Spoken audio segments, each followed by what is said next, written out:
Hi everyone, today I'm going to show you a crochet basket that I'm making. It's work in progress and I'm going to do a small version of this to show you the technique in a couple of days, but I thought I'd show you how I'm getting on.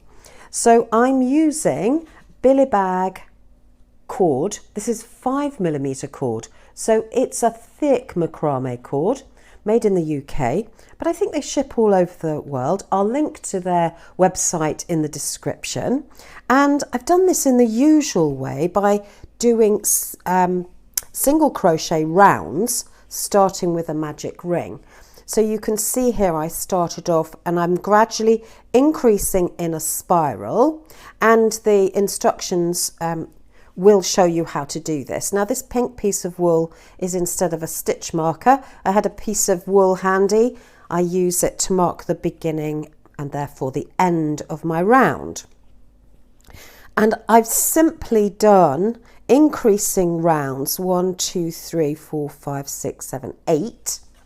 And then here I've done a round into the front loop only, in order to create this step. So that makes it turn up nicely. So that's today's project. Billy Bag 5mm yarn, and I'm using an 8mm hook, and I shall continue up and show you the results when I've got a bit further.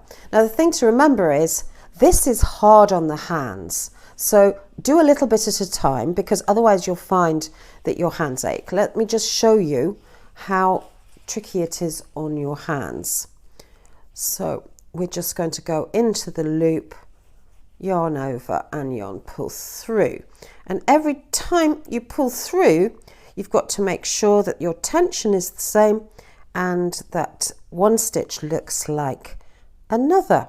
But I think it's going to give a really pretty effect. I'm going to do a stripe on it and then top it off with a couple of rounds of this very pale blue right at the end. So check back for how I get on.